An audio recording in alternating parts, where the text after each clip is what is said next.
Hello viewers, let us understand what is constructor overloading in Java. Constructors are very important feature of Java programming.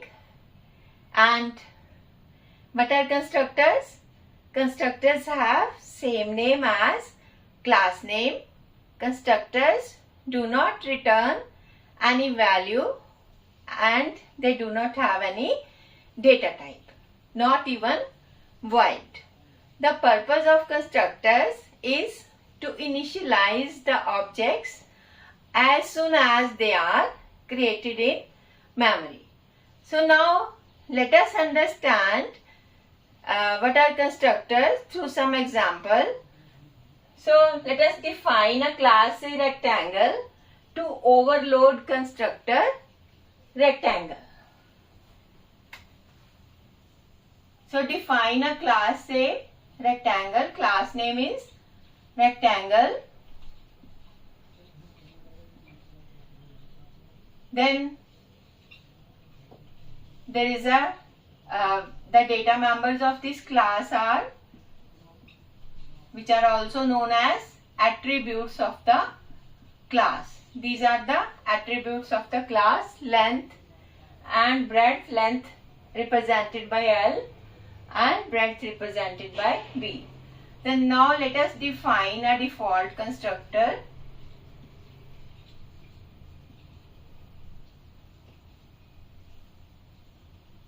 It initializes length and breadth by 0, 0. This is default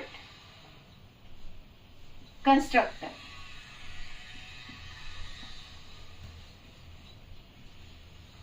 Then we define another parameterized constructor, say with only one parameters, int x, and say length is initialized to x and breadth, say it is 5.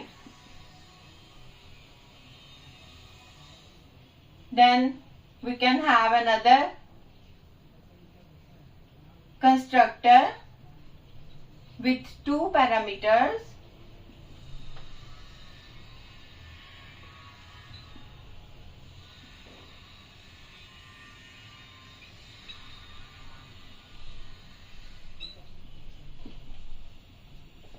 Now let us write the main function.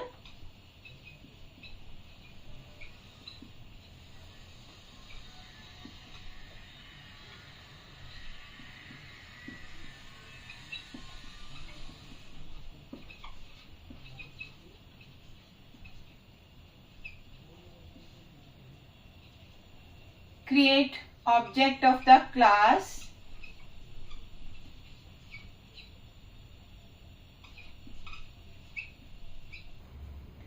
Now this is main function in this program, and three objects of class rectangle are created.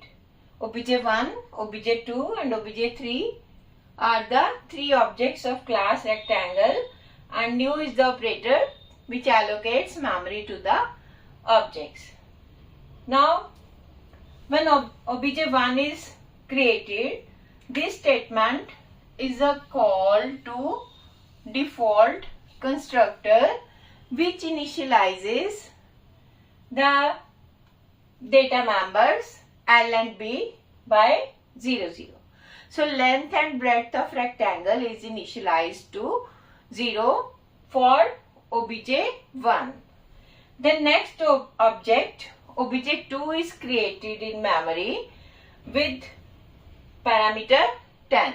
So this statement is a call to the parameterized constructor with one parameter. So there are two parameterized constructors in this program. This statement is called to parameterized constructor having one argument. So 10 gets copied into x and length and breadth are initialized to length equals to 10 and breadth equals to 5. Then the third object is created in memory with this statement, and this statement, this constructor with 2 arguments is called, which initializes the data members by L equals to 20 and B equals to 15.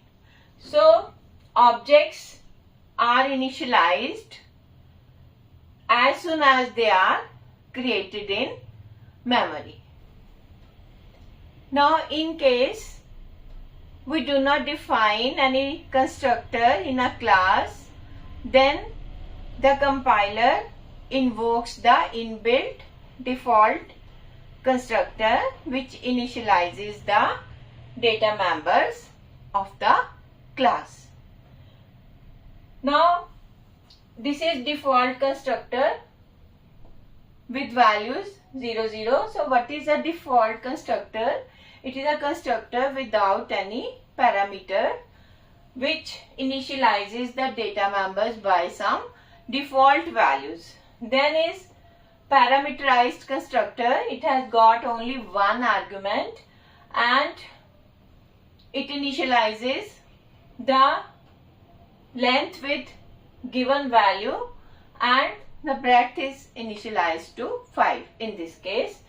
And this is another constructor which initializes length and breadth by given values. So this is constructor overloading. All the constructors are having same name as class name.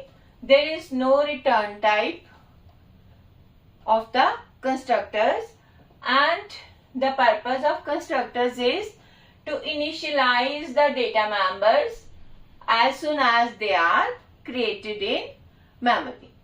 So now a class can have any number of constructors defined in it, and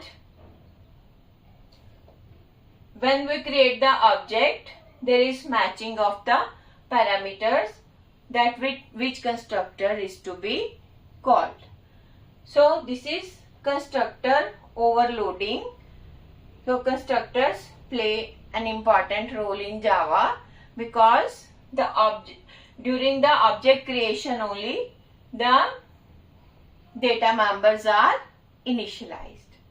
So now if you understand what is constructor overloading, then please like the video and subscribe my channel. Thank you.